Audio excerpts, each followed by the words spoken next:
Hello, everybody. I'm Justin Snyder. Welcome to Crappy Days. Hope your day's going better than mine. I recently heard somebody say that nostalgia is overrated. It's an opinion I fervently disagree with. They said that the best explanation for the good old days is a bad memory. I would say the best explanation for the good old days is a functional short term memory. If you can remember the last 6 months, month, or even the last week of your life in 2021, and then you look back, you might think 20, 30, even 50 years ago doesn't sound all that bad. I know what some of you were thinking. You're also thinking, yeah, it requires a selective memory. Not everything about the past was peaches and cream. A lot about the past was pretty crappy. Yeah, I agree. We can't run from that. But it's this American's opinion that today the world is made up of no shortage of crappy components. Some of you might be thinking, give me a break.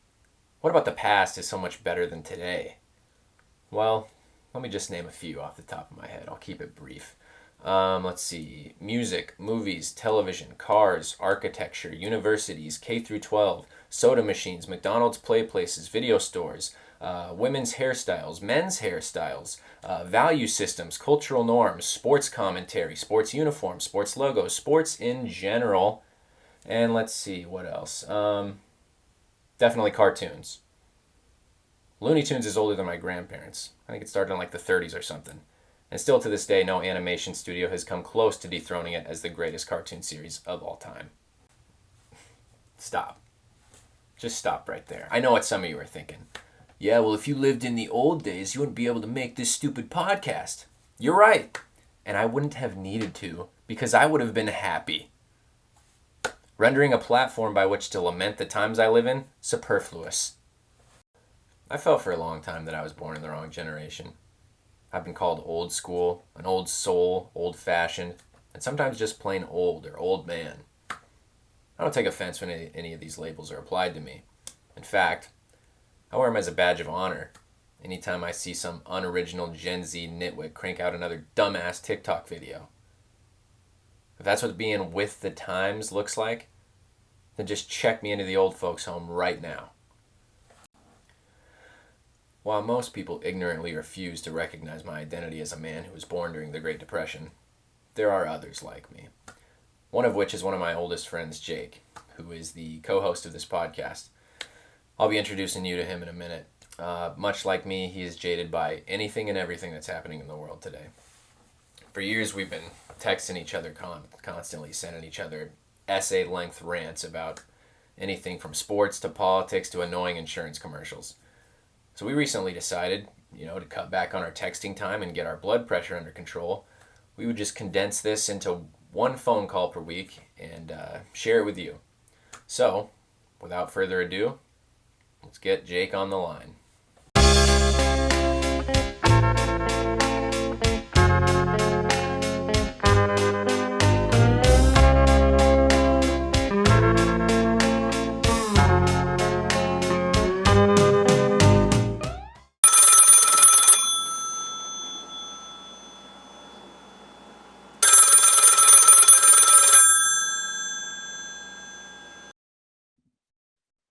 All right, everybody. Thanks for tuning in. I got Jake on the other end here.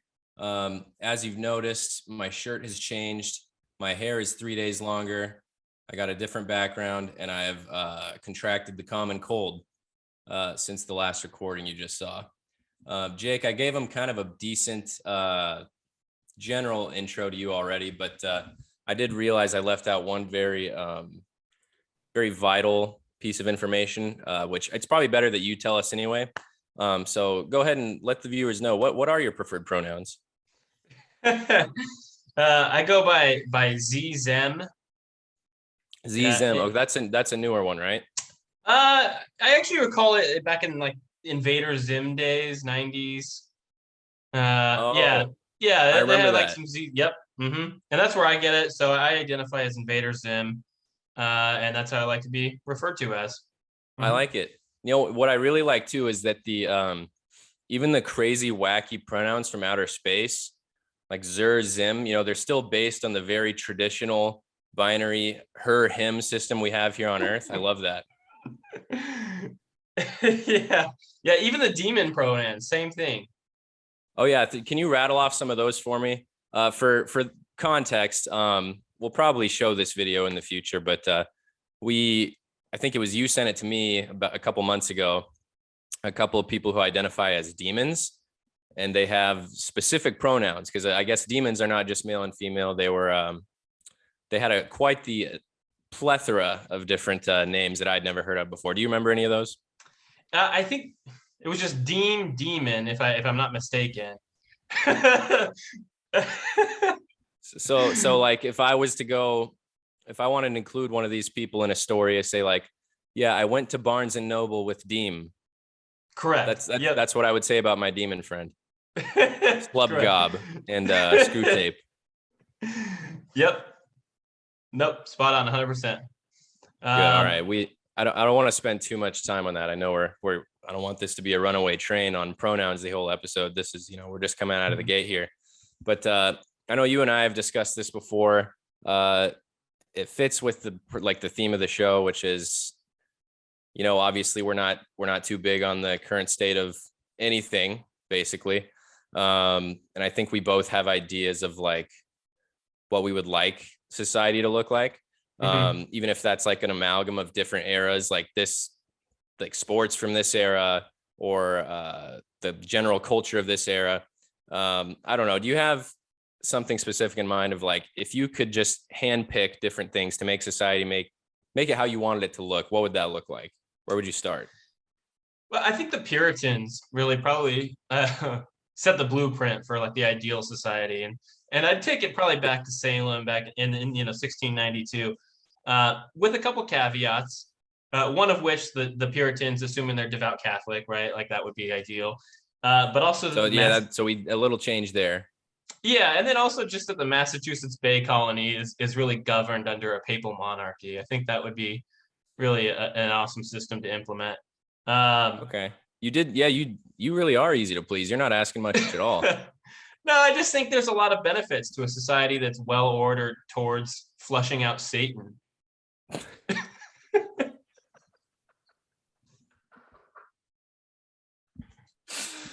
So, all right then. So this sounds like people are being burned at the stake. A lot of persecution of people who don't fall in line. Can you elaborate on that a little further? What kind of people are we going to be seeing go up in flames? Well, anybody who identifies as demon pronouns. That's a pretty good start. And I think anyone who's seen that video, I think most would agree. We got a pretty good idea of what you're about. And mine is similar. If you just switch a couple of the digits, I didn't want to go, so many centuries backwards. You said 1692, I think you mentioned. I was thinking more like 1962. But to be more specific, I don't want the 1962 that actually happened. I want the 1962 that I saw in the Sandlot, in that movie. I think that is ideal because if somebody was to take a general look at 1962, there's a lot of nice things you could point out, but then there's, some ugly things you could point out. Everyone brings up race whenever you talk about the past and how like that would have been an issue. Not a major issue in the Sandlot. You got a 9-man team. Leader of the team's Mexican. Best pitcher on the team is a black kid. Rest of them are white, but I figure they were like, that's pretty much what the major leagues look like right now in terms of demographics. I do like the way that people bartered in those days. Yep. Like they were at Mr. Myrtle's house, and they find out he's the nicest guy in the world when they thought he was like a Nazi war criminal, the whole time. And it's this old blind black man who used to play baseball and knew Babe Ruth apparently. Well, that was his backstory that the Nazis gave him.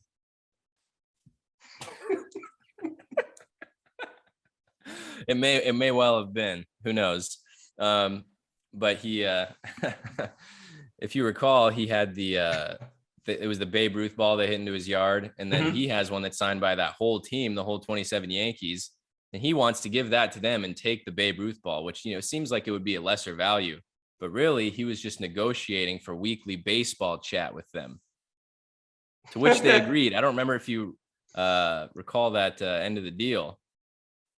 I don't recall that, but I'm very riveted by this notion that this guy gave away a ball that was probably 1927 Yankees, Murderers Priceless. Row, probably $10 million ball. Yeah. So for $10 million, he would rather just chat with some young boys. And yeah, it was two of them, two like 11-year-old boys. Is this guy a pedo? I don't think that ever crossed anybody's mind, but including mine. But yeah, he goes, they're like, yo, you want us to have this or whatever? And he goes, tell you what, you come by once a week and talk baseball with me, we'll call it an even trade. Yeah, I do remember that now. Yeah. In my entire life, I thought he just meant, come over and talk about Ty Cobb and Honus Wagner. But now you've kind of my whole notion of the ideal society of the Sandlot it's kaput now. Mm-hmm. Once a week too. I mean, and no expiration date, so just forever. That's how often he thought he could get away with it. He wasn't like, I'm not going to get greedy and say every day. Who is this? This jerk pedo. Oh, you're making a mockery of Mufasa. We can't keep going forward in this vein.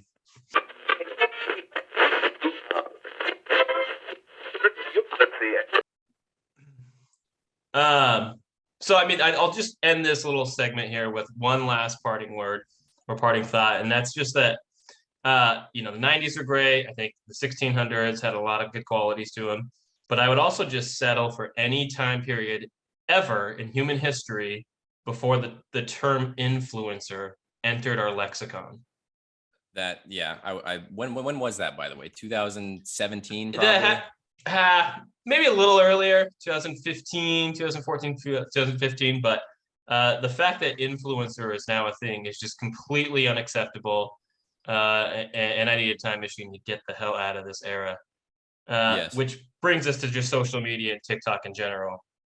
So as you know, like I haven't been using social media since October 2020, like before the last election. I just had enough and I just got off. Yeah. But how about you? Like, are you on TikTok and some of these other platforms still? So like I'm not really doing stand-up right now for anybody who's tuning in. Because I just moved. I didn't want to live in Seattle anymore, so I moved back to my hometown. Not much of a scene here. Might get into it again at some point. I've been asked by a couple people to do shows at like restaurants and stuff. So I don't know. We'll see about that. That's one of the main reasons I wanted to start doing a podcast, was to have like an outlet for, to get laughs out. I don't know. It's just something. So, but anyway, right now I have Instagram. That's the main one I use, mostly just because I like putting stand-up videos on there, and I'll use it to, put this stuff out. And I have Facebook really just because it's like for the older people in my life who don't have Instagram. Like that's really all it is. Like at one point I was on Facebook solely for the purpose of looking at like comedy bookings, because there's a group I belong to on there where they post stuff. Mm-hmm. And then so I had like one friend on there who's another comic, and then I saw just as a connection that was like necessary at the time. I don't remember why. And then my grandma sends me a friend request, and I see my grandma's face in the friend request box. I'm like, ah, shit, I can't not approve it. So then once I did that, now my other grandma's my friend, and now my aunt, now my mom, and everybody. So I'm still on there. I don't spend a lot of time on it. Not a big fan. TikTok, I did make for a while because you could get more views on stand-up videos that way, which I did. But the last time I got on it, I just couldn't stomach it. And it's like, it's one of those things where even though you hate what you're looking at, you keep scrolling and you don't want to close it. It's like everything else we do now, we're kind of just drawn to it, and even though we don't want to be. So I got off of it, I deleted it, and it asks you for a reason, like why you're getting off TikTok, and it says like, I need time to do other things, or this or that. Like there's a few legitimate reasons. I put other, and I just typed in, everything on here pisses me off. And it says, okay, your account's deactivated for 30 days. If you don't get on by then, it'll be permanently deleted. So even like when you try to delete it, they're like, no, you can't delete it. You have 30 seconds or 30 days to relapse before we'll let you go. Yeah, I've never been on TikTok. Like I've seen you know, my wife Melissa use it and whatnot from time to time, but I've never actually been on it or bothered to scroll. But it is easily the worst of the current social media platforms, maybe the worst of all time.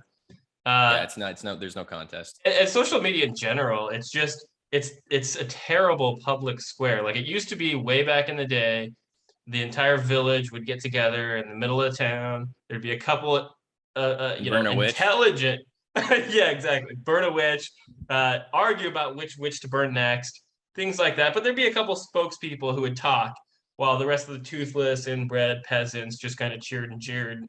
And Yeah. we do need to go back to a system like that because most of the people on TikTok are these toothless, inbred peasants who have absolutely nothing to offer the world whatsoever and should not have a platform under any circumstance. This idea that like everybody should have a voice is ridiculous. Almost And nobody should have a voice. almost nobody. Like I'm debating on whether we should even be doing this.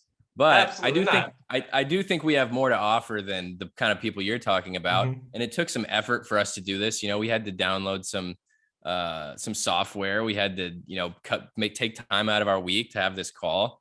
Mhm. But they just take 8 seconds to make some retarded video. And there's just so many different. The one that drives me insane is like, there's this voice. It sounds like a woman's robotic voice. And you're not even familiar with this, are you?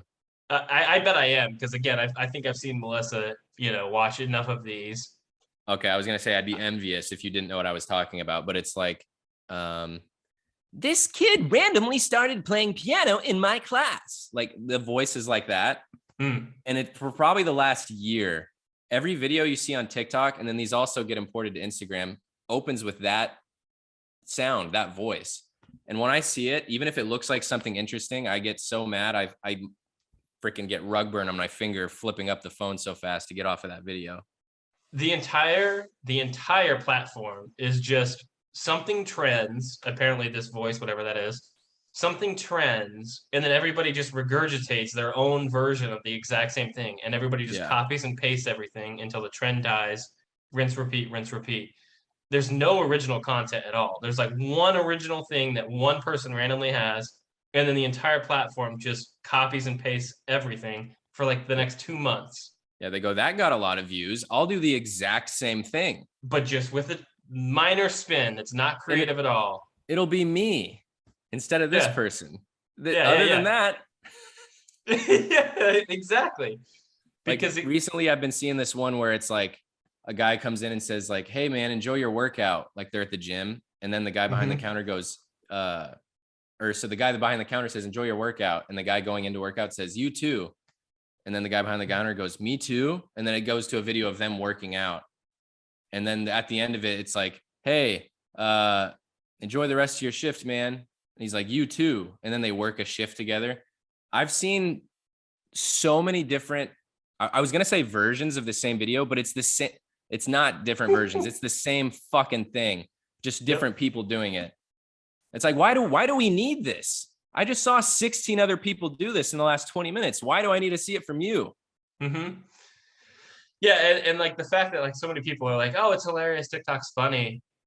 Maybe if you're Quasimodo, like Dude, that is when I hear people say TikTok's funny, I'm like, I don't even have anything to say to you. I don't think we can agree on anything now. I think it's over. Our relationship, whatever we have between you, our rapport is over. Yeah. It is the firmest proof so far, or the most concrete evidence we have so far that idiocracy is absolutely here and is just running wild. Well, I think the biggest indicator of low IQ is you enjoy Cardi B's music. I cannot. Yeah, that's of course. I mean, What's but even that's worse than TikTok that? is like one step above that, dude. It's neck Yeah, and neck. It is very. neck and neck. I think I would rather listen to a Cardi B album than scroll TikTok for 20 minutes. That's a tough one. The Cardi B album is probably a little longer, but there are some people who maybe have like it's a guilty pleasure. They like a couple Cardi B songs. Still unforgivable in my mind. But anyone who's Yeah. like you'll see this kind of stuff on Instagram, people who like defend her and defend like who she is as a person and like her moral character when she's like a former stripper who's admitted she used to like drug guys and steal Yeah. their money. She's a walking, talking piece of shit. So anybody who's on board with her in that extent, I want nothing to do with. Yeah, it's always like just like I don't know. Social media always has like the same like words of encouragement that like women use for like other women, like Cardi B, for instance. It's always like, yes, get your money, queen. Yeah, Always. and it doesn't matter who it is. Queen. Everybody's a queen. I'm just even the guys are queen. Most men on TikTok and social media are queens anymore. I've seen a lot of that. Absolutely lost it. I'm old enough to remember when Shaq insulted the Sacramento Kings by calling them the Sacramento Queens. And yet now it's like, yeah, words of encouragement. Yeah, and when Shaq did that, you had Ashton Kutcher in the background going, burn! And now it's like, oh, hell yeah, queen. I'm a man, and why is yes always, it's yes instead of yes? Yeah, it's absolutely ridiculous. Yeah, it's another thing on social media is the lingo. There's always some dumb new term that just, I don't know. It makes me feel like Clint Eastwood sitting on the porch with a Pabst Blue Ribbon, like at the freaking neighbors. Well, it's just we're going backwards with our language. We're turning slowly more and more into Neanderthals, even just with our very language that we use to communicate. And like emojis are a prime example of this. Emojis are just hieroglyphics. That's all it is. They're just, if you think about it, less complex. Way less complex. Mm-hmm. There was no like, yeah, exactly. Like there was no carving, rock and clay into stone to create this massive picture. Instead of just, typing a few emojis and it says everything you need to say. And unbelievably, like anybody can interpret like, oh, this is what they mean by that, including myself. And I try and stay away from it. But that's how far back our language is going, is that we're now in ancient Egypt with our language. Dude, that's a funny point. I have to say something while we're on the subject of emojis. It really bugs me when somebody posts something like that should be solemn, it like literally like somebody died or something, and people are putting these emojis that are like with like one tear falling, like it literally looks sarcastic. Yeah, like, oh, boo-hoo, that person died. Dude, LeBron James, when Kobe Bryant died, posted something with that emoji, and I was like, that one tear. I was like, yeah, dude, you're a grown man, and like a legend of your sport just died, and that's the eulogy you leave. You put an emoji, like a 12-year-old girl. This says everything we need to say, or just the prayer hands. That's always the really common one. Just the prayer hands, which, my God. People can't string together coherent thoughts. And this is why, like, going all the way back to what we were saying, like, most people just do not need a platform or should have a voice. Most people should be silenced. Right. Speaking of like social media and LeBron and everything, I remember at one point I was watching the Stanley Cup like several years ago, and it was showing tweets like across the screen or across the screen. And it said something about like who LeBron was going for, who he thought he was going to win. And I was like, what do I give a shit what LeBron James thinks about the Stanley Cup final? Are we going to get Richard Petty to chime in on this? That's been an ongoing thing for a long time, especially, I mean, that wasn't ESPN, but like ESPN does that all the time. They've been doing that with LeBron forever. Like, who's LeBron rooting for in the Super Bowl or blah, blah, blah. And you'll always see like little things that they'll pop up and they'll show his tweet. It's like the Dave Chappelle skit. Like, can somebody get Ja Rule? When after 9/11. But all of our sports media took that literally and just, replaced Ja Rule with LeBron James. We have to get his opinion on politics, everything. Yep. You know what? ESPN personality I can't handle. I think he's still doing it, but it's Brian Windhorst. You know who I'm talking about? Because his entire, he looks like Jonah Hill. Yeah. Every time I've ever seen him, he's talking about LeBron James. I'm not kidding. I think that's actually the job he was hired to do. It's like, you talk about LeBron James. When something's happening with LeBron James, you're going to be on the screen talking about it. Anything else? Fuck out of here. It was 100% the job he was hired to do. I never heard of him until LeBron went to Miami. And then like all of a sudden he had all this coverage and everything. And Brian Windhorst specifically was just on front page on ESPN.com, writing articles constantly, like LeBron watch for like those entire 4 years he was in Miami.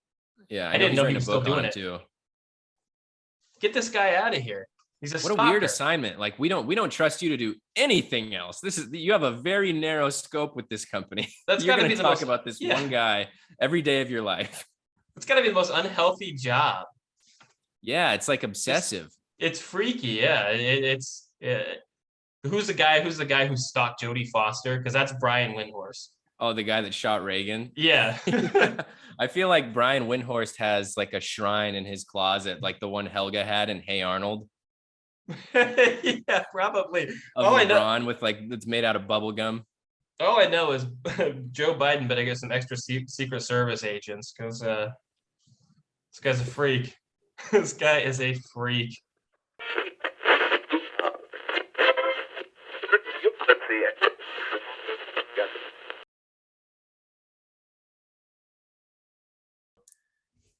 All right, so as we can see by your festive background, it is Christmas time right now. Christmas will actually be this weekend. It is the Sunday prior to Christmas as we record.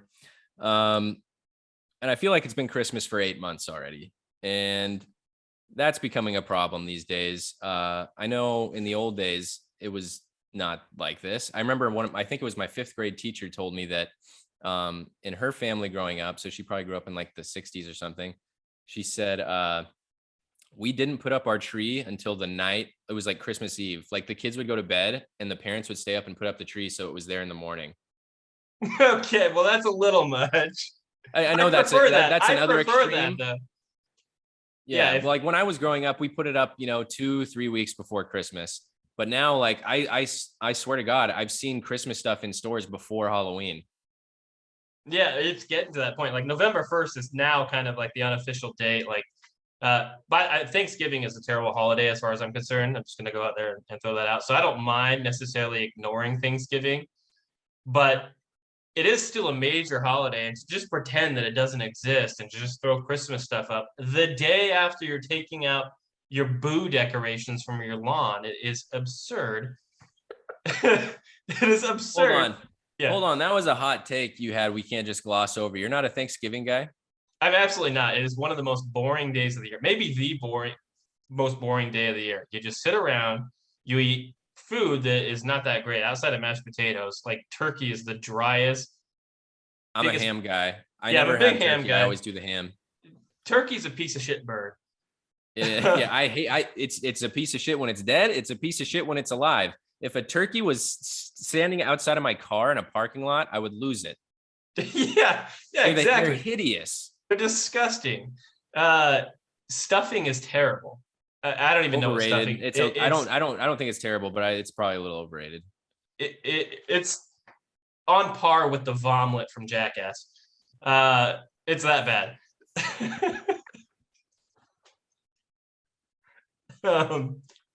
Candied yams, no business being on a table. I feel like most of the stuff that's traditional for Thanksgiving, I don't eat. I eat ham and I eat mashed potatoes and like maybe some like cheesy potatoes, maybe some green beans. I don't know. I agree. The stuff you're bringing up is garbage. Cranberry sauce is not good. No, none of it's good. And so it's just sitting around all day. Everything's closed. You can't go anywhere. So you're just a prisoner in your house, waiting for this mediocre dinner at 3:00. And the Detroit Lions are playing. The most uninteresting garbage NFL franchise out there. So there's no good football. Didn't they stop doing it though? No, they're still doing it. Detroit's still playing on that day? Yep. The 0-win Lions of every season. Yeah, I know. So it's just a terrible day. It's just a terrible day all around. You made it. You made a pretty good case. I'm like, I can look past that now. You defended it well. I've had to defend that many a times. So it's always, yeah, exactly. But that being said, it still needs its due in the sense that like you can't just gloss over it and pretend it doesn't exist and start throwing up Christmas stuff. Yeah, that's always annoying me. If you're throwing up stuff on November 1st, I mean that should carry a sentence of 25 to life. Yeah, because absolutely. We don't live in Whoville where our entire existence is just Christmas. And hey, what an insult to All Saints Day. That's right. All Saints Day should get its recognition. I want to see decor in people's lawns for All Saints Days. Yeah, and you know what? It is a weird thing too. Like, no one gives a crap about All Saints Day. Like even if like we're both Catholic, most people couldn't tell you what day of the year it's on. Like I could, because it's November 1st, I believe, if I'm not mistaken. But it's weird how like the more secular society becomes, the more it's like it correlates with how obsessed we are with Christmas, right? Mm-hmm.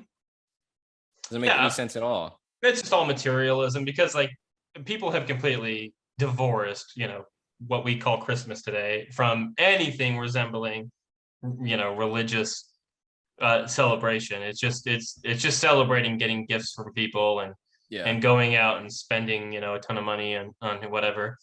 The other thing that I do have a gripe with this whole trend towards like just mainstreaming the hell out of Christmas is Christmas music, and it's starting earlier and earlier. You can't go to a store in November without hearing Mariah Carey. That one is so overdone. My God. The most overdone thing. And all of it. And on social media, it's a big phenomenon. Every meme is about Mariah Carey and Christmas season. It's so annoying. Yeah, I think McDonald's has an ad this winter for like a Mariah Carey meal or something like that. You can literally get like the Mariah meal. So it's just, it's absurd. But what's your take on Christmas music in general? Like, where do you land? Oh my God. So I have mixed feelings about it, but I'm leaning more and more towards the negative as time goes on. I know you hate it in general. It's kind of a bad concept. We're just going to play one brand of music for 2 months straight. Even when it was a month straight, that's a little much. And now it's 2 months. The biggest problem though, is like, there have probably been over 500 Christmas songs written and recorded throughout history, like just in the United States. And we play 12 of them. And 6 of those 12 aren't even about Christmas in a religious or secular sense. They're about snow, which infuriates me. Yep. And then the other half are all from one Mariah Carey album. And then you throw in a couple others that we've now edited and made more woke over the years. Baby, it's cold outside. Yeah. That is a garbage song, not for any of the reasons those people would say, but it's annoying as hell. Yeah, it's absolutely terrible. As far as I'm concerned, there is one major exception to all of this that we're talking about, and it's O Come, Emmanuel. It is the pinnacle, not bad. The pinnacle of Christmas music. I could listen to it year round, and I would supplant it as the Star Spangled, I would supplant, the Star Spangled Banner as the national anthem. So when we go back to 1692 under your model, 100%. That'll be the national anthem. It should be the national anthem today. Yeah. Holy Night by Celine Dion is pretty great, by the way. Yeah, that could be the pledge. Oh, so yeah, I'm working in a restaurant again, and we are required to have the Christmas music on every day, all day, every day. And people, like some of the people who work there have changed it when the owner's not there, but then when he shows up, he puts it back on every time. It's the first thing he notices. Well, it's like I said, like there was a discussion going on between a few coworkers about like, somebody was like, we got to get this Christmas music out of here. Like they were desperate. And and this girl who works there, who's very festive, loves Christmas, is like, oh, that's not on the table. And I'm like, hold on. Is there another Christmas station at least? Get this station out of here. Can we do that? And she's like, oh yeah, absolutely.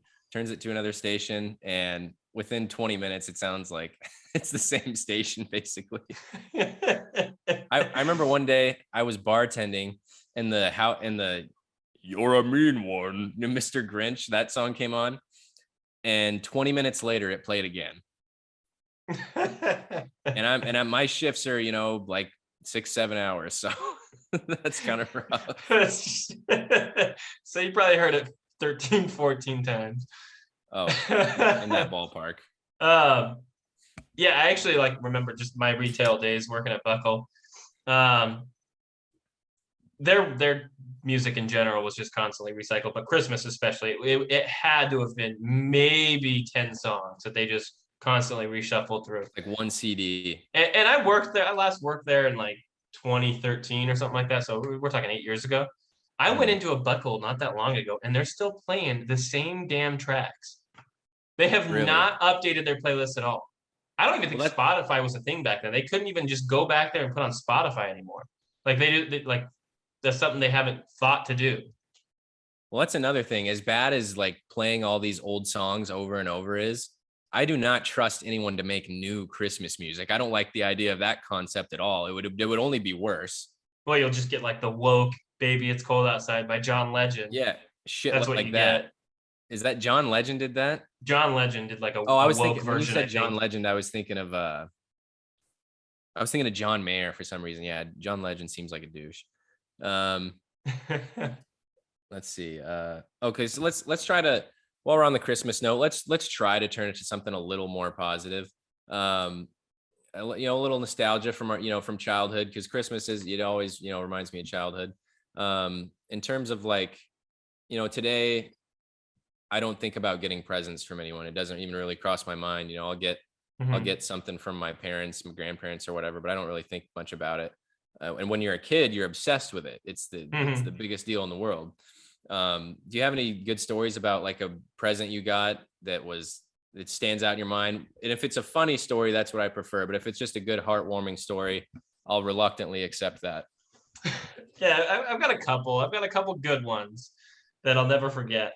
Um, one year I opened up everything, and I was maybe 13. Let's say I was 13. I opened up everything, and I got basically nothing I wanted. I think my parents got me like cologne and just kind of like stuff that you get as an adult now. I got like a pair of socks, and I was a pissant about it. I really was. I was I was such a spoiled piece of garbage at this point, like because I had been looking forward to Christmas all year. I get socks, all this crap. Sorry, mom and dad. But I took it out on him completely, and I lost it. I had it. I was like, "What is this?" I didn't get anything that I wanted, that I asked for. You asked me for what I wanted, and then you got me none of it. And I just went on this whole tirade. Uh, God. and Do then you my feel dad, bad about it when you think about it now? Because you sound like an asshole. what? Oh, I you was you went full Veruca salt on your a parents. complete asshole. I don't feel bad because my dad said, "You haven't even stepped out into the garage yet." So I go out into the garage, And there was nothing, huh? and there's a huge box, and it's a basketball hoop, which is Oh, really geez. what I wanted. And it's the basketball hoop that you and I used to play in the driveway all the time. Oh, And yeah. my dad was so furious, but he did enjoy the kind of rubbing it in your face, like, you little You little pissant, shit. Yeah. you going Yeah. off on me for nothing. This'll teach you. You're putting that basketball hoop up all by your damn self. I'm not going to help you an ounce. And sure enough, he didn't. He didn't help me a damn week. So at 13 years old, I'm cranking up this basketball hoop. I don't know if you remember the rim and how springy it was and how loose that rim was. That's just Yeah. because my little prepubescent arms couldn't crank it tighter. I did. I Oh, I yeah. It built that wasn't bolted entire. in right. Yeah, I did that entire thing by myself. I love that Dave didn't help you with it. That's awesome. Nope. Merry Christmas then. So one of the things I always remember is like my family is huge. For those who don't know, Mm-hmm. I'm one of 7 kids, and so when it was in like 1996, I think everybody was getting what came out that Christmas season. It was like the N64 and the Mm-hmm. PlayStation 1. You go back to school and everybody got that for Christmas. Our family got a Super Nintendo. So because like my family was like middle class, maybe like lower middle class, but with 7 kids, it's like it almost felt like we were poor sometimes. That's just too many damn kids. And so we had 7 kids and 2-player capability. And we had a very strict winner stays on system. So we'd be playing like Killer Instinct or Street Fighter or whatever. And like my 17-year-old brother would be on it for 12 hours while like me and my younger brother, who are like 9 and 6, are trying to get on. I remember we were playing this, it was just totally unfair. It's not, but definitely doesn't match today's sentiments where it's like everyone gets equal time. Everyone, don't make anybody feel bad about not being good at the game or anything. That was not the policy in our house at all. I remember we were playing this like one-on-one Ninja Turtles fighting game. So it was like a Street Fighter, Mortal Kombat style game, but with Ninja Turtles characters.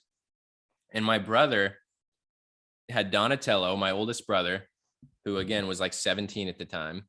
And he discovered that he had a move it wasn't even a special move. It was literally like you press X. It was like one button. And he had the bow staff and he would like spin it in the air.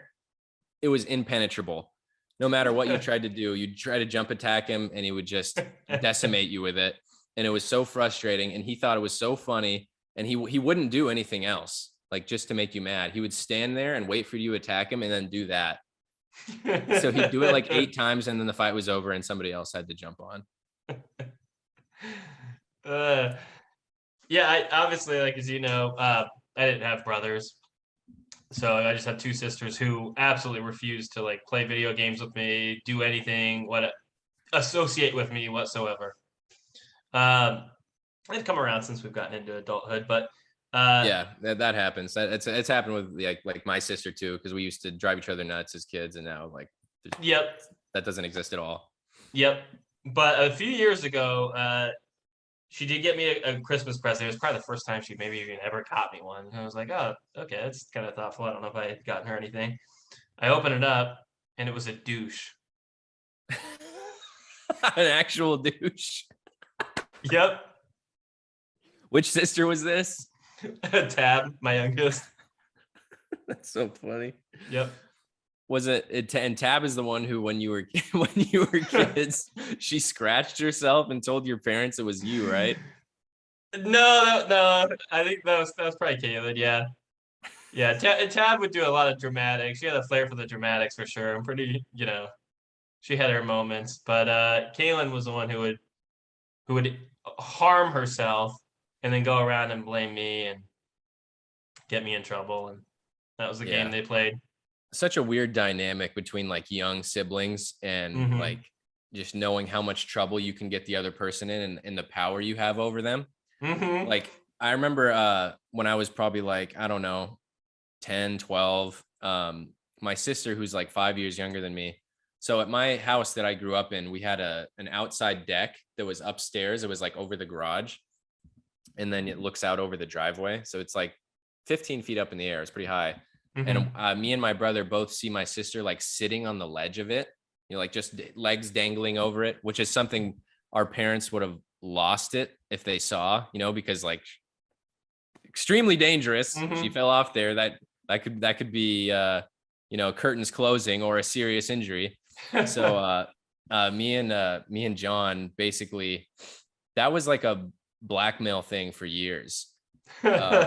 Like anytime we were afraid of getting in trouble for something, we were like, you think we've forgotten about how you were just using the side of the roof as a lawn chair?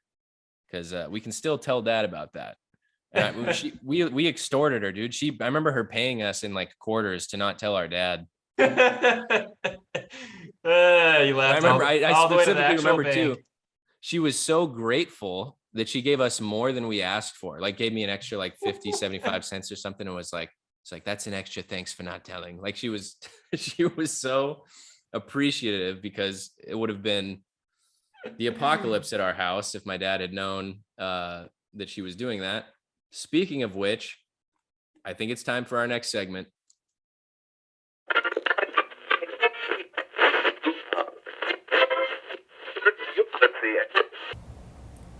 All right, guys, I'd just like to take a quick moment to provide a little explanation for this next segment.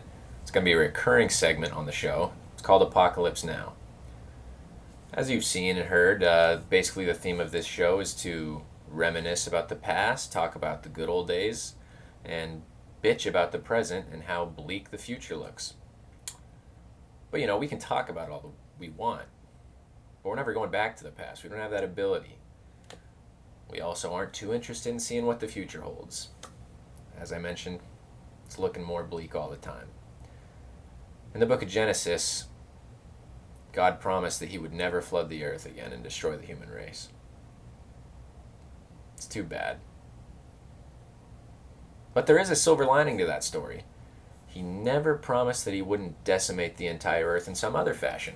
Maybe a giant meteor, or a new ice age, or a nuclear holocaust, for example. So, in this next segment, we go over, we'll take a video or some news segment or something, and we'll talk about it a little bit, and we'll pray for the apocalypse. We hope you enjoy. Dies ire, dies illa, solvet seclum in familia. Teste David cum Sibylla. Quantus semores venturus, mandoium est venturus.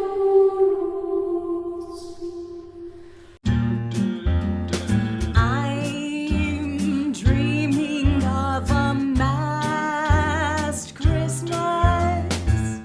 Pick that shit up over your nose. Where the anti-maskers listen And there's no political division. to get our COVID count so low. Oh, to know. I'm dreaming of a masked Christmas. Don't wanna see no chin diapers in here.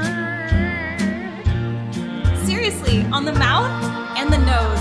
Or get out. Come on. It's not that hard. All right. Well, so that was the first video. Had to share that one. Perfect tie-in with everything we've talked about today. I have no words other than I would bet money that they are public education teachers. I get that feeling too. Big time. I bet they teach like third grade. Yeah, they're either elementary school teachers or they're high school English. There is no other alternatives. Both of them. Just extremely self-important, really, really sure of themselves and everything they say and think. The worst type of people. Terrified of COVID. They are absolutely terrified of COVID so much that they demand everybody mask up, but they can't be bothered to hit a treadmill for 5 minutes. Yeah, one of them is definitely, especially one of them was a bigger gal. Not great singing ability from either of them, and not great songwriting either.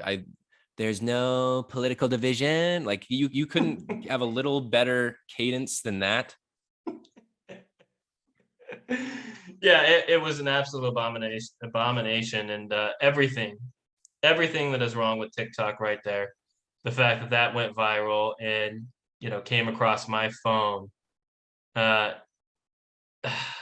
Did they call it a chin diaper when someone has the mask on their chin? Yeah, I've which is never kind of a heard that. comment. Yeah, chin diaper. Usually it's usually people like making fun of masks. They call them chin diapers or face diapers. So I just thought maybe they were trying to be ironic by doing that. I don't know. But they are absolutely unworthy of a platform, and again, they should be in a just society, or in a better society. They should and would be those illiterate peasant farmers just crowding around watching more important, more intelligent people speaking with nothing to add. I love that idea that you brought up earlier. I think that's a good place to close. I don't really want to say too much more about those gals. I don't think I want to think about it ever again once this is published. So I think that's about it for us this week. Thanks for tuning in, everybody, to the first episode of Crappy Days. Signing off here for Justin and Jake, and we will see you next week. O come,